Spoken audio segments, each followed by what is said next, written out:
ব্যাংকে একটা আস্থার উপরে টাকাটা রেখেছিলাম যে আমরা ভবিষ্যৎ সিকিউরিটির জন্য। তো তারা এখন বিভিন্ন টালভাবনা করছে, বলে যে হেয়ার কাট হবে, আপনারা এত টাকা কাটা যাবে, হ্যাঁ, তার টাকা টাইমও দিচ্ছে না। ইভেন পরিবার এই নিয়ে অনেক সমস্যার মধ্যে আছে। আমার দুইটা বাচ্চা নিয়ে খুব কষ্টের মধ্যে আছি। প্রায় দেউলিয়া হতে বসা 5টি ইসলামী ব্যাংককে একীভূত করার সিদ্ধান্ত গ্রহণ করা হয়েছিল বিগত অন্তর্বর্তীকালীন সরকারের আমলে। গত বছরের সেপ্টেম্বরে বাংলাদেশ ব্যাংক এই একীভূত করার সিদ্ধান্ত অনুমোদন করেছে। এখনও এই প্রক্রিয়া অব্যাহত আছে। নতুন গভর্নর দায়িত্ব নিয়ে জানিয়েছেন, 5টি দুর্বল ব্যাংককে একীভূত করার চলমান প্রক্রিয়া কোনোভাবেই থেমে যাবে না। কিন্তু এই 5টি ব্যাংকে যারা আমানত রেখেছিলেন তাদের কি হবে? তো আমরা দীর্ঘ 6 মাস যাবত আমরা ব্যাংক থেকে কোনো টাকা পাচ্ছি না। আর গভর্নমেন্ট এখন বাংলাদেশ ব্যাংক যেটা ঘোষণা করছে আমাদের যে 2 লক্ষ টাকা করে তারা দেবে, সেটাও আমরা পেতে অনেক হয়রানির শিকার হতে হচ্ছে। বিভিন্ন তালবাহানা দিয়ে আমাদেরকে টাকাটাও পাচ্ছি না। 5টি ব্যাংক একীভূত হওয়ার পরেও কেন গ্রাহকরা টাকা তুলতে পারছে না? সারা জীবনের সঞ্চয় ব্যাংকে রেখেও তারা অসহায়। তাদের কান্না কি কেউ শুনতে পায়? আর্থিক খাতে সংস্কারের নামে নিরীহ আমানতকারীদের পথে বসানোর এক অদ্ভুত ও অযৌক্তিক পদক্ষেপ হল 5টি ইসলামী ব্যাংক একীভূত করার সিদ্ধান্ত, যার মাশুল দিতে হচ্ছে 75 লাখ গ্রাহককে। এখানে কয়েকটা লুজিং কনসার্ন, যেগুলো ব্যাংকরাপ্ট হয়ে যাচ্ছিল, দেউলিয়া হয়ে যাচ্ছিল, তারা দেউলিয়া হয়ে গেলে হোল ব্যাংকিং সেক্টরে একটা আতঙ্ক তৈরি হতো, সরকারের সুনাম নষ্ট হয়ে যেত, সরকার ম্যাক্রো ইকোনমিক ট্রাবলে পড়ত। সেই কারণে সরকারের উপায় ছিল না যাতে কিছুতেই এর দেউলিয়া না হয়, আপাতত তাকে কিছু রিলিফ দেওয়া। এটাকে আমরা বলেছি বেইল আউট। আমাদের ফ্যামিলি তো চলতে ভাই, আমরা তোমার হারে আছি ভাই। প্রত্যেকটা লোকের একই অবস্থা। এখানে যারা আছে লোয়ার মিডল ক্লাস ফ্যামিলির পোলাপান, যারা টাকাগুলি জমা রাখছে, বয়স্ক লোক, রিটায়ারমেন্টের লোক, তারা টাকাগুলি জমা রাখছে, তাদেরকে যদি টাকাটা আপনি না দেন বা টাকা যদি রিলিজ যদি না করেন, তাহলে কীভাবে সংসার চলবে? তাদের পরিশ্রমের জমানো টাকা আজ অনিশ্চয়তার মধ্যে।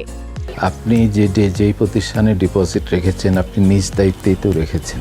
সেখানে সরকারের দায়ভার হলো ইন্স্যুরেন্স যেটা আছে, ইন্স্যুরেন্স পলিসির আন্ডারে যেটা কাভার্ড হয় সেইটুকু দায় সরকার নিতে পারে। বাংলাদেশ সরকারের অনুমোদিত ব্যাংক হিসেবে সরল বিশ্বাসে গ্রাহকরা ব্যাংকে টাকা রাখেন। কিন্তু এই ব্যাংকগুলো যখন লুটেরাদের হাতে দেউলিয়া হয়ে যায়, তখন সরকার বা বাংলাদেশ ব্যাংক গ্রাহকদের আমানত রক্ষার দায়িত্ব নেয় না কেন? তো সবার চাহিদা মেটানো সক্ষমতা তো এই একীভূত সম্মিলিত ব্যাংকের এখনো গড়ে ওঠে নাই। ব্যাংক খালি করেছে ঋণ খেলাপি লুটেরারা, আর সারা জীবনের পরিশ্রমের গচ্ছিত অর্থ টাকা নিয়ে দুশ্চিন্তায় সাধারণ মানুষ। দেশের প্রায় 75 লাখ গ্রাহকের কান্না আর চাতক পাখির মতো তাকিয়ে থাকা 5টি ইসলামী ব্যাংকের দিকে। আমানত রেখেও আজ তারা নিঃস্ব। একটি নিরীহ আমানতকারী, সে কি জেনে বুঝে রেখেছে ওখানে, নাকি সে একটু বাড়তি সুদের আকাঙ্ক্ষা থেকে ওখানে রেখেছে? যেখানে বাড়তি বাজারের চেয়ে বাড়তি সুদ দেওয়া হয়, সেখানে অবশ্যই তার পিছনে ঝুঁকি থাকে। একদিকে হেয়ার কাট, অন্যদিকে আমানত ফেরত না পাওয়া ও প্রয়োজনীয় টাকা তুলতে না পারা নিয়ে বাড়তি সংকট সামনে এসেছে। এই পর্যন্ত যে কাজটা হয়েছে তাতে যে আপনি সমাধান পাবেন সেটা আশা করাটাও বাস্তবসম্মত না, কারণ এটা তো প্রক্রিয়াধীন। সরকারি বেসরকারি মোট 62টি তফসিলি ব্যাংকের মধ্যে 10টি ইসলামী ব্যাংক, যার মধ্যে একীভূত হওয়া 5টি ইসলামিক ব্যাংকের আমানতকারীদের অর্থ ফেরত ও মুনাফা নিয়ে নতুন করে বাড়তি সংকট সামনে এসেছে। আমার টাকা ব্যাংকে, অবৈধ হেয়ার কাট। সবাইকে যদি কিছু দিতে চান এবং আপনার যথেষ্ট অর্থ না থাকে, তাহলে তো এটা কারো না কারো একটা কাট নিতে হবে। 2 বছর ধরে ভোগান্তিতে থাকা আমানতকারীদের মুনাফা ও অর্থ ফেরতে সিদ্ধান্ত নেয় বাংলাদেশ ব্যাংক। বিদায়ী গভর্নর আহসান এইচ মানসুর 2024-25 অর্থ বছরে সিদ্ধান্ত নেন 4% মুনাফা পাবেন আমানতকারীরা।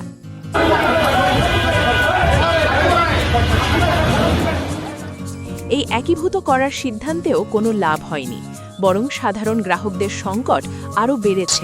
অসুস্থ ব্যাংককে এক করে আপনি যে নতুন ব্যাংক তৈরি করেছেন, এটা তো অসুস্থতারই যোগফল। কাজে সেটার যোগফল তো অসুস্থই থাকবে আনটিল ম্যানেজমেন্টে পরিবর্তন ঘটে।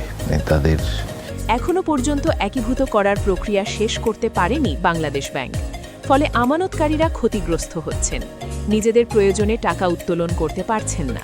আপনি বলেছেন যে 2 লাখ টাকার বেশি আপনি দিবেন, তার মানে এই সন্দেহ তৈরি হবে কেন আমাকে 2 লাখ টাকার বেশি দিবেন না। আপনি যে টাকাটা দিয়ে আপাতত মৃত্যুর হাত থেকে নিজেকে বাঁচালেন, তার মানে আপনি মৃতপ্রায় হিসাবে আছেন। বাংলাদেশ ব্যাংকের তথ্য মতে প্রায় 75 লাখ গ্রাহকের 1,42,000 কোটি টাকা আমানত রয়েছে, যেখানে একীভূত হওয়া 5টি ইসলামিক ব্যাংকের ঋণের পরিমাণ 1,93,000 কোটি টাকা, যার বড় একটি অংশ খেলাপি ঋণে বন্দী। বিকল্পটা আর কি, মানে বিকল্প ছিল যে এগুলোকে অবসায়ন করা। অবসায়ন করলে তো ডিপোজিটাররা আরও বিপদে পড়তেন। হেয়ার কাটের মাধ্যমে আমানতকারীদের টাকা কেটে নিয়েও এই 5টি ব্যাংকই সংকট সমাধান করতে পারবে? প্রশ্ন থেকে যায়, যেখানে প্রতি মাসে 5টি ব্যাংকের কর্মচারীদের বেতন ভাতা সহ পরিচালনা খাতের ব্যয়ই 350 কোটি টাকা, সেখানে 5টি ইসলামী ব্যাংক লাভের মুখ দেখবে কবে? আর আমানতকারীদের টাকাই বা ফেরত দেবে কিভাবে?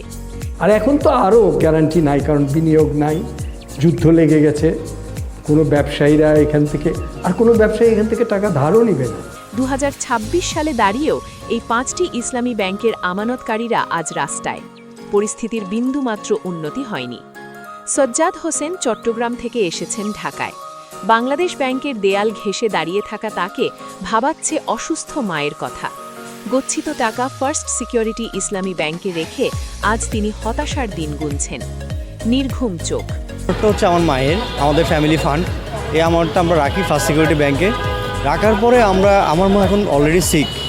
জয়পুরহাট থেকে ঢাকার বাণিজ্যিক এলাকা মতিঝিলে নওশিন জাহান। এক্সিম ব্যাংকে রাখা তার আমানত আজ ফেরত পেতে তাকে দিনের পর দিন ছুটতে হচ্ছে বাংলাদেশ ব্যাংকের দরজায়। ব্যস্ত রাস্তা পার হচ্ছেন নারায়ণগঞ্জ থেকে আসা শহীদ, যিনি একীভূত হওয়া ব্যাংকে আমানত রেখেছেন সারা জীবনের কষ্টের টাকা, যা পেতে আজ তাকে দাঁড়াতে হচ্ছে রাস্তায়। পরিবার সন্তান নিয়ে এক অনিশ্চয়তার পথে হাঁটতে থাকা শহীদ আজ মতিঝিলে অন্যান্য আমানতকারীদের সাথে মিলিত হয়েছেন। মোহাম্মদ খসরু একজন চাকরিজীবী, সারা জীবনের পরিশ্রমের বেতন আর পেনশনের টাকা রেখেছিলেন একীভূত হওয়া ব্যাংকে, যার পরিমাণ প্রায় কোটি টাকা। বৃদ্ধ বয়সে স্ত্রীকে হারিয়ে আজ তিনি একমাত্র সন্তানকে নিয়ে দিশেহারা। কবে পাবেন তার সারা জীবনের কষ্টের আমানত? কবে স্বাভাবিক হবে এই একীভূত ব্যাংক? আসাদুল হাসান কর্মজীবনের পরিশ্রমের টাকা রেখেছিলেন চট্টগ্রামের মতিঝিলের গ্লোবাল ইসলামী ব্যাংকের শাখায়। তার পেছনে প্রেক্ষাপটের ক্যামেরা।